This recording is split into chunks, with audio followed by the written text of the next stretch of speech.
We recording live on this one. That's called. Okay, now we're recording. Now we're recording for real, for real. Yeah, we already got action on that camera. We'll get action on this other camera. Right. With my man Mckay's the way. Appreciate you in there. I've been knowing this guy for quite some time.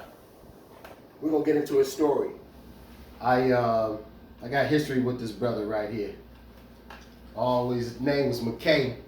I said Mckay's the way, but I think he already coined the phrase Mckay's the way. Yeah, it was on the card, on the business card back in the day. Okay. Yeah. That's right. So Mckay's the way. From down the way. That's right. And So- they say if you ain't from down the way, you in the way. I just put that in there. We're gonna get into that too, man, because a lot of people get down the way misconstrued with over the way. We're gonna justify, because this brother right here is how old? 62. 62. And he's gonna clarify. And I know what to do. He's gonna clarify what's down the way is to people that don't know from Cleveland, Ohio. Because everybody got their own definition of what's down the way. That's real. But again, like I've been knowing this brother for quite some time. I met him during the time I was running a clothing store. And I was getting into the business, and we was traveling during that particular time. But anywho, let's get into it. This is Mckay's the way. We're gonna get into his story. Appreciate you in there. Yeah, for sure, man. Oh, Thank man. you. Thank you. So let's start, man. Born and raised in Cleveland? Yeah, all my life. Okay. Yeah, born and raised. I was born on 83rd in Quincy. Okay. Yeah. Mm-hmm. 83rd in Quincy. Yeah, 83rd in Quincy, and grew up on 64 Beaver. That's right between 62nd and 23rd. 62nd in Kinsman and 63rd in Woodland. Right up in the between there. Okay. Now, was that a house that you was living in, or was it like a housing development? Well, it was a house. It was a two-family house. Okay. Matter of fact, we owned it. Okay. You know, I grew up in a two-parent house. Again, like I said, it was 64 Beaver. And it was right between 62nd and Kinsman and 63rd and Woodland. So it was a community back there. Mm-hmm. And like I said, we grew up back there. Most of the people that grew up back there was from down south. See, so I always said that I got the best of both worlds. Okay. Being raised by a country boy and a country girl in the neighborhood was country people. And we grew up in the city. So I always felt that I got the best of both worlds. Okay. Say two-parent household. So your parents was from the South? Yeah, from Florida. Florida? Yeah, small town called Mariana, Florida. What is that close by? Tallahassee. Tallahassee? Yeah, Tallahassee. Okay. Jacksonville, stuff like that. But you was born right here in Cleveland? Or Born, bred, and raised. Okay. Right here in Cleveland, Ohio. Okay. Okay. So you said that you grew up off of Quincy. Grew up on Quincy. I was born on Quincy. Right. But I grew up on Beaver. On Beaver. 64 Beaver. But Quincy, for the people that don't know, so Quincy is one of the main avenues. Yes, yes. Beaver is not so much a main avenue. It's kind of like a side street. Yes, sandwiched in between. Sandwiched in between. So you got Quincy, and then what's the next major street that's close in between? So you would have been in between Quincy and... Okay, so this is the major streets. We between Kinsman and Woodland. Right. That's Beaver. Those are two main intersection streets. Right. And like I said, we sandwiched right up in between there. It was a whole community though. Okay.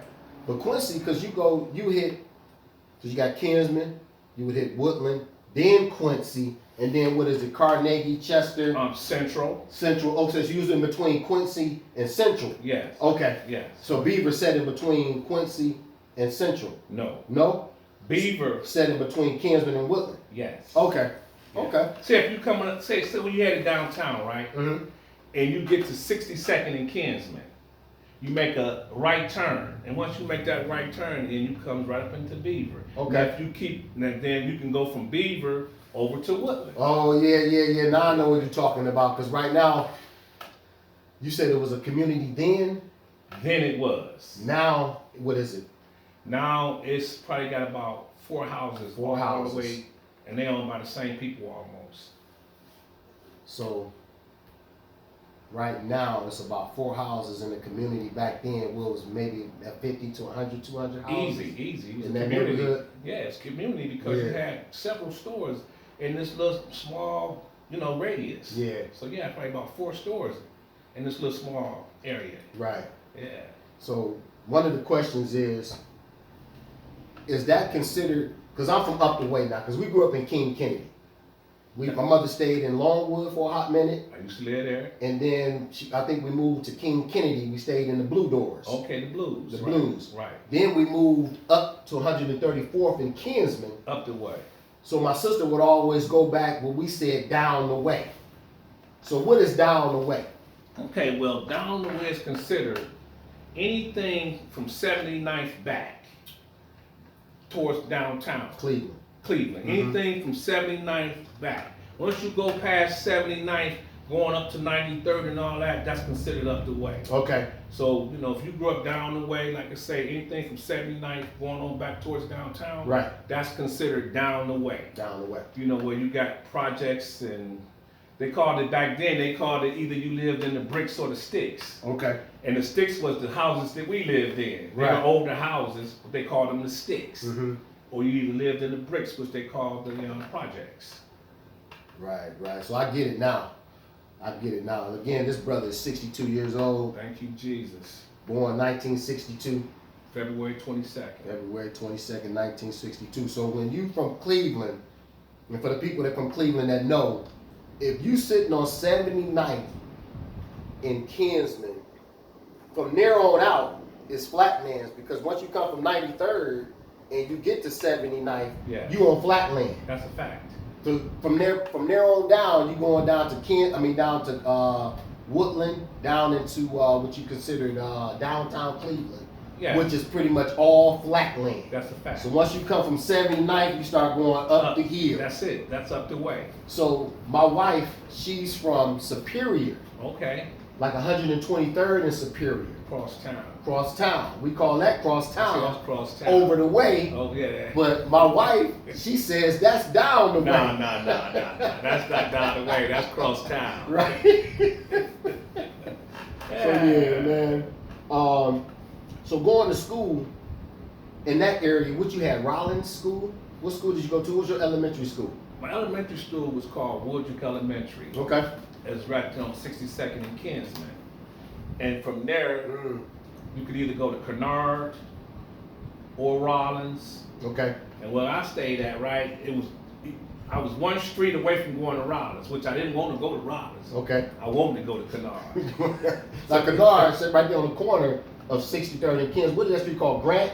Is that Grant Street? That was Woodrick. That was Woodrick. Called Okay. Grand. Okay. Grant Street. That was Woodrick Elementary School. Okay. That we went to, and then we went to Kennard Junior High, which was in the projects, Okay. right across from Lonnie Burton's Center. It used to be called POC. POC. Yeah. Yeah, I'm familiar with POC. I gotta get my cousin Bobby Broom on here, man. You know Bobby Broom? Well, Okay. his sister. Yeah, Teeny Broom. Yeah, I yeah. gotta get them on the show, man. Yeah, good I gotta, people. yeah. Good people. I gotta get them on the show, man, and talk about staying down the way. We're gonna stay in that era right there. Okay. Down the way. Okay. We here together. PCO. Do you remember when the Brick City Outlaws first started?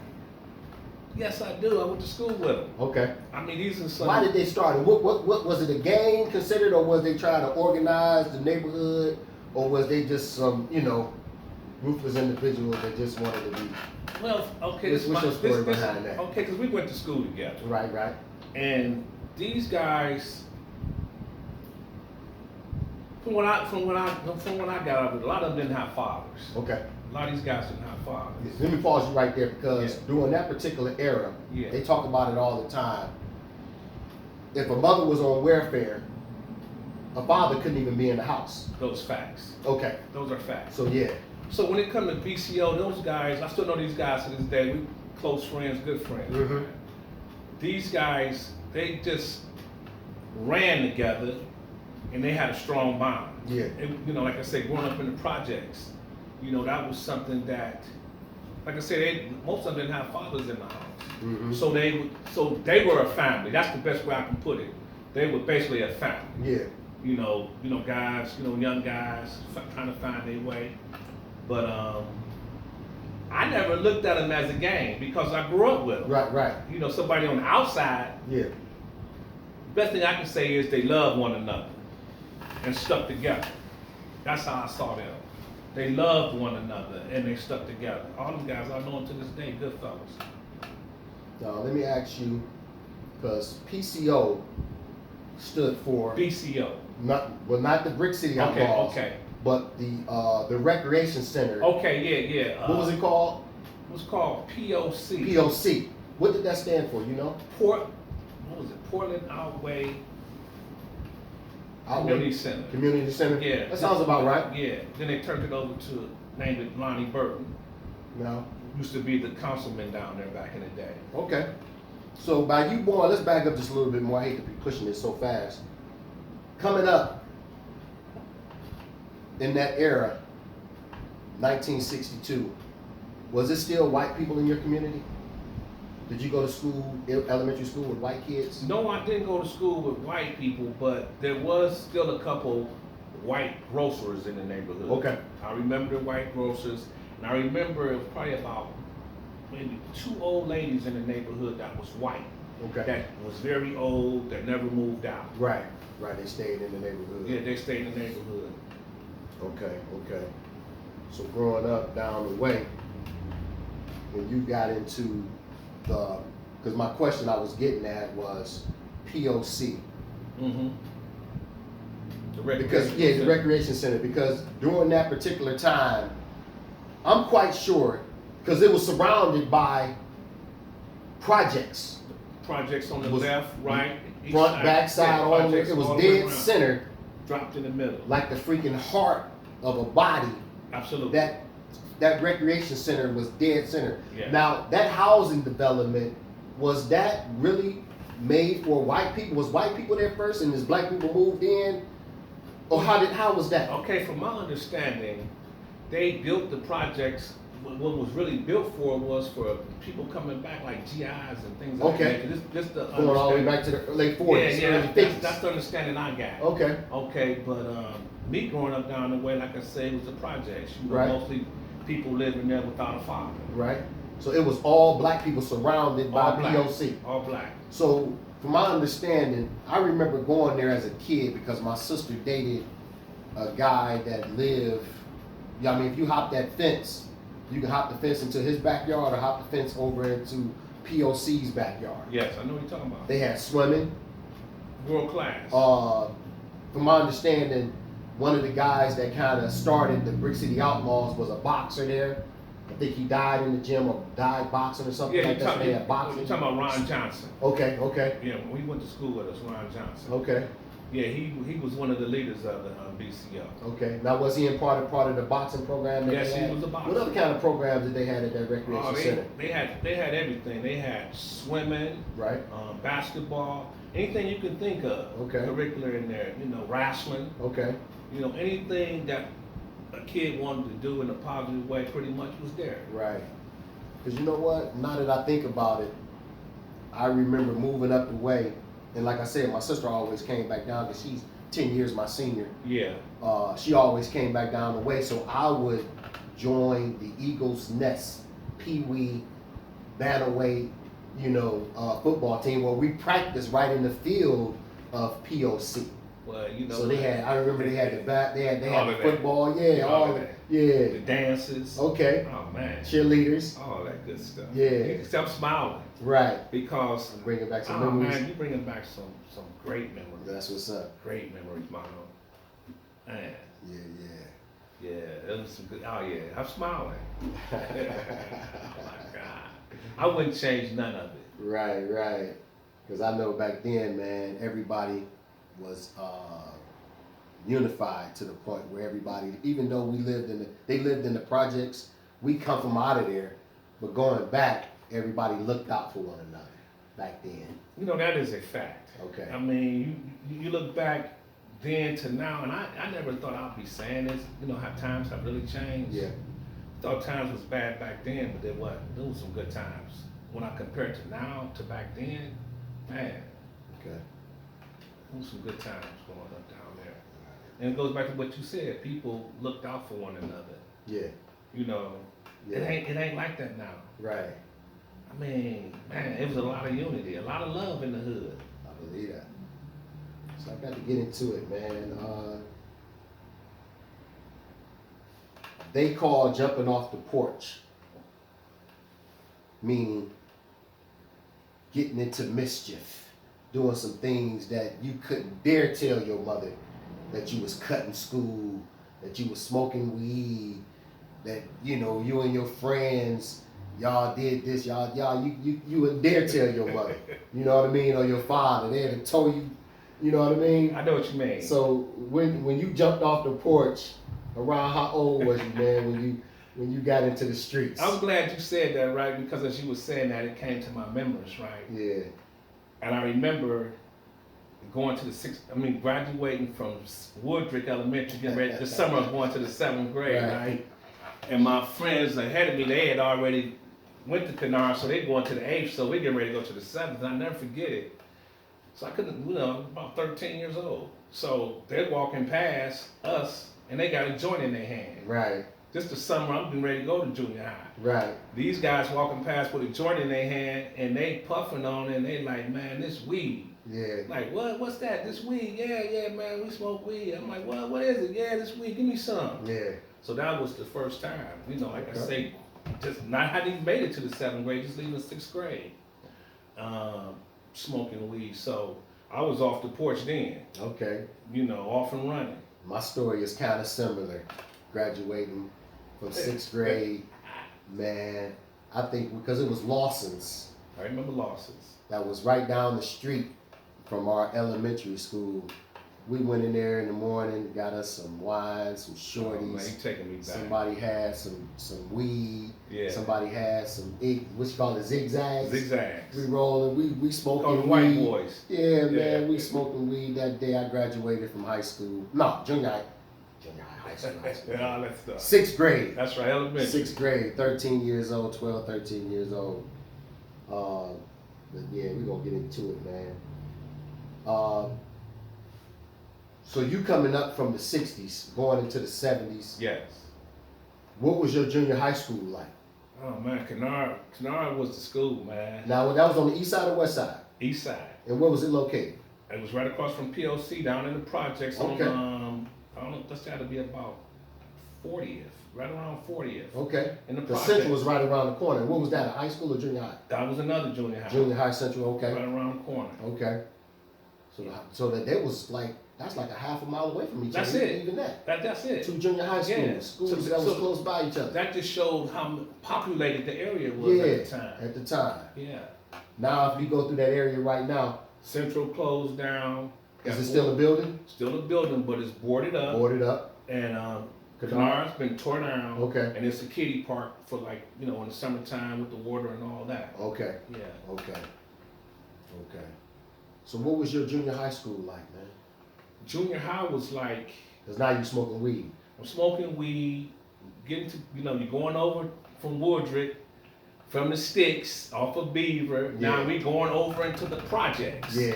We're going over in the projects. What's the name of those projects, by the way, that was surrounding POC? Halfway homes. Halfway homes. Yeah, halfway homes. Halfway homes. So okay. so we're coming from the sticks, where we grew up in houses. Yeah. Now we got to go over to, in the projects, over to this junior high school. Okay.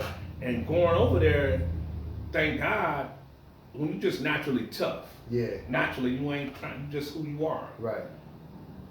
And God bless his soul, Charlie Davis, he always said, when we got over to Kennard, he said, you blended right in. He said, you looked out for all of us, Mhm. okay? He said, you made sure we was all right. Yeah. But in saying that, getting to Kennard was a tough school, Okay.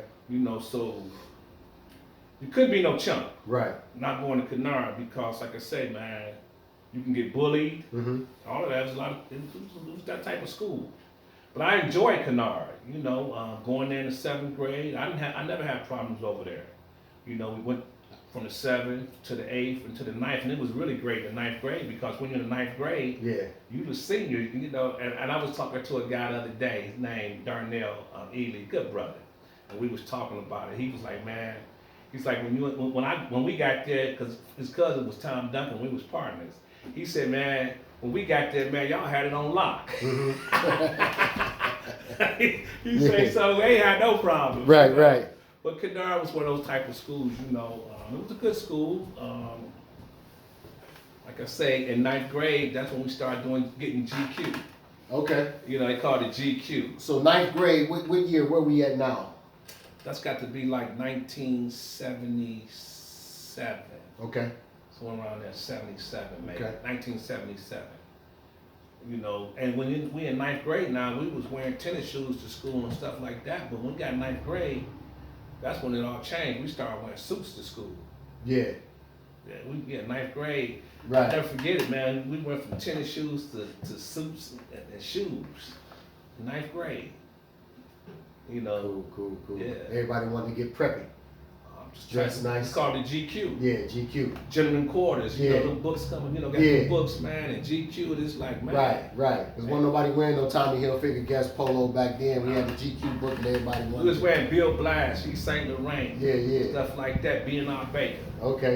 Yeah. Okay. Getting them suits from the Goodwill. Okay. Yeah. Just stretching them out, not putting them together, making them look nice. Oh, man, they was already nice suits. Yeah. Yeah. That's what's up. So going into high school. Oh, man. Now, where was your high school at?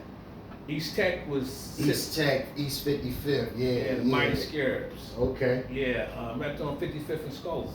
55th is school, East Tech. East Technical, going over to East Tech in the 10th grade, it was something because I already knew by the time I got to East Tech, I was a kid alcoholic. Okay.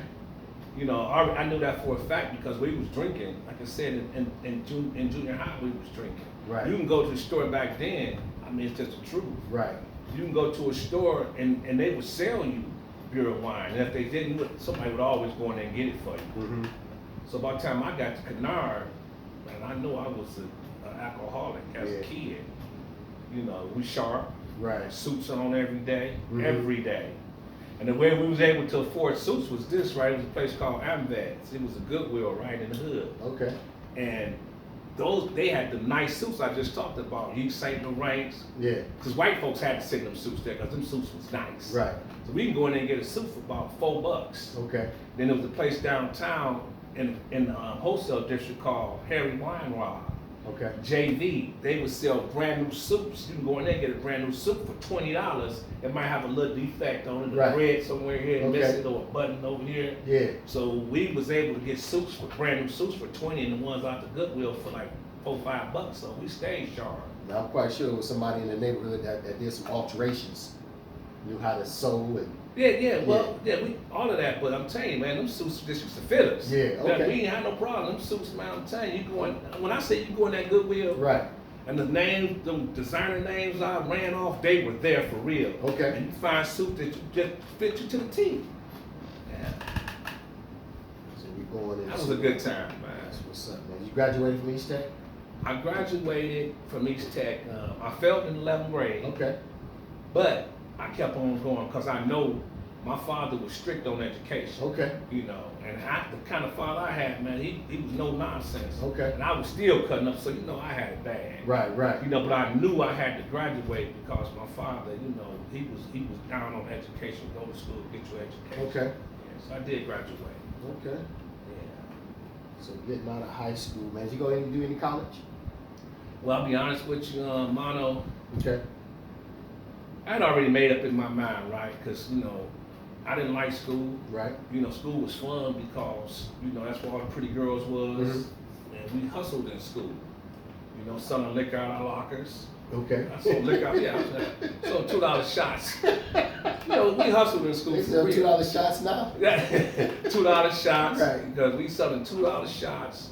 We selling dollar joints. Okay. And we selling lunch cards. So, Yeah. you know, school was the place to be. So what year was that you graduated? I came out, I supposed to graduate in 81. I came out in 82. Okay. 1982. Okay. Yeah. So during Cleveland, if I'm not mistaken, heroin was a big thing in the late 70s period, 60s, 50s, 70s. Heroin, the crack era. I want to get into that, man. Do you remember, because you from down the way, Yes, sir. when crack hit down the way? It was devastating. I kind of remember like in 85. 85, Like in 85 and 86, I remember. seeing your first crack rock or somebody, you know. Yeah, all of that, you know. Okay. My peers. Right. Um, Because again, it was freebasing. Well, nobody really messing with. But when somebody came up to you and they had a freaking handful of rocks. that's what I'm saying. 86. Okay. 86. Right. 86, 87. You know, you can see them with the rocks. You can see them start with the gold chains. Okay. The jewelry, the cars. Yeah. The motorcycles. Right. You've seen all that stuff, and it was just bad. Everybody, you know, people that used to see that was pretty, girls used to see was pretty, young ladies looking good and all that. Next thing you know, you like, man, and you start to see the deterioration of the hood. Yeah.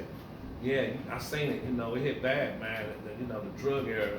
And I started seeing dudes I know getting sent away for a long time, federal penitentiary. Yeah.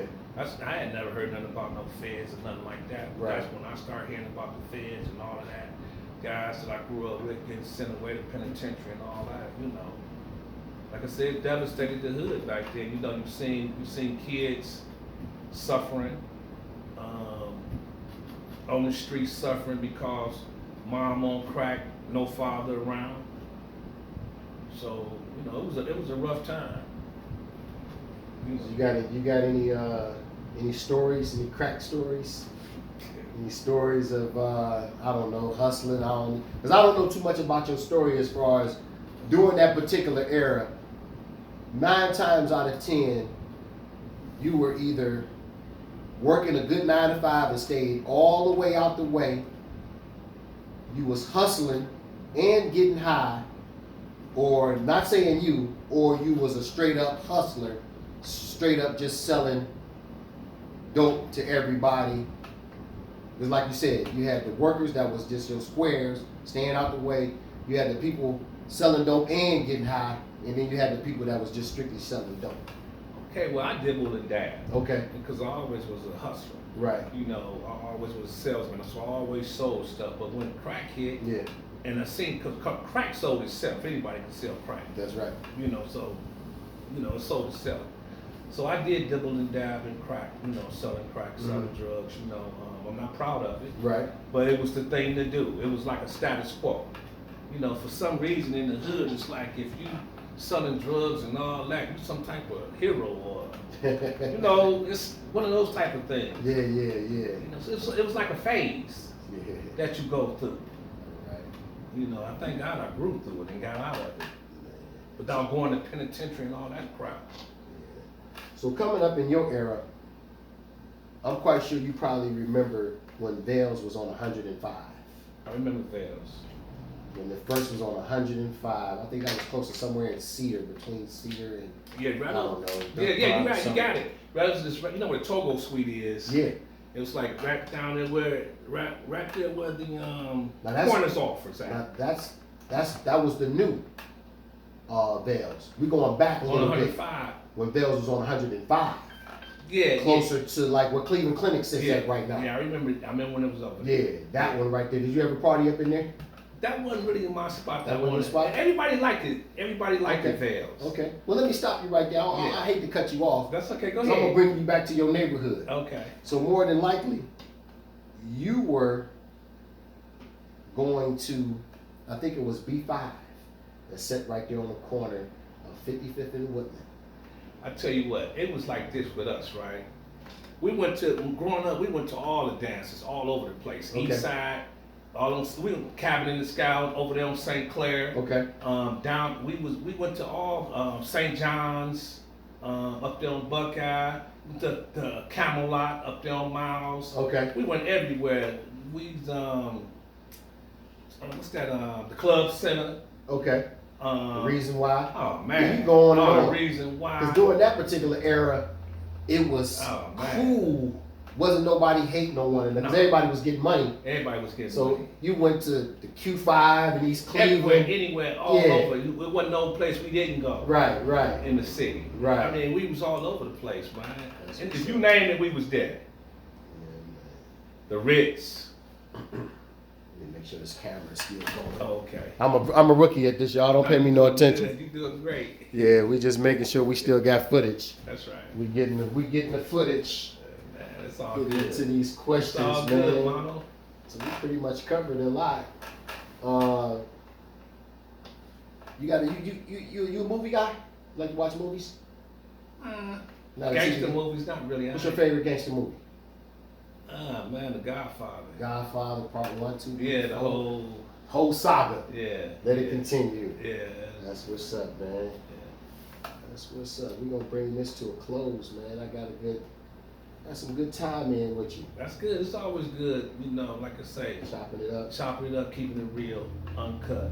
Yes, sir. Yes, sir. Anything you feel like asking, Mono, hey, that's what we here for. That's what's up. Tell the audience and me something that nobody knows about you, like what you like to do for fun, your hobbies, anything that you know, something that people that don't know about Mckay. You know, I used to ask myself all the time, you know, people always say they had hobbies, right? Right. Man, hobbies, man. Anything. Yeah. I said, what do you like to do, Mckay? Yeah.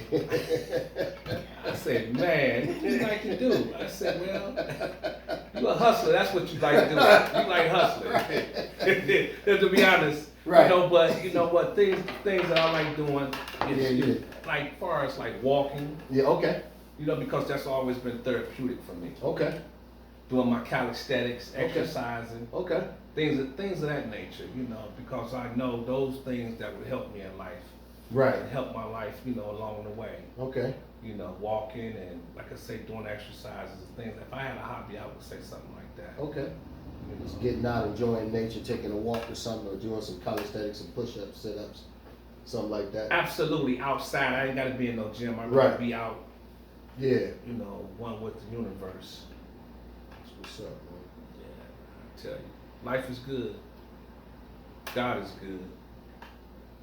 Got to get into one of your stories, man. Scalping tickets. That's cool. You was a scalper at one particular time. Oh, that's cold. Scalping tickets. Yeah, you know, I never forget it. I was still in East Tech in high school, right? Okay. And my sisters was going with this guy named Gerald Harris, and he came to me. He was over our house. We was living out in Americana 246 back then. Mm-hmm. And he was over there. He said, Jerome, he was like, man, he said, you a good hustler, man. He said, man, you'll do good scalping tickets, right? Right. I'm like, what's that? He said, well, go downtown, get your tickets, and I can talk about it now. Right. Yeah, I say, just go down there, you know, and you're gonna do good. So I went down there, and he always said, and I did do great because I passed him. Okay. He brought me in the game, Right. and I went past him. He was a local scalper. Okay. See, so you have different levels of scalping tickets. Okay. You got, we have made it to the upper echelon level of scalping, Mm-hmm. meaning that we didn't just scalp tickets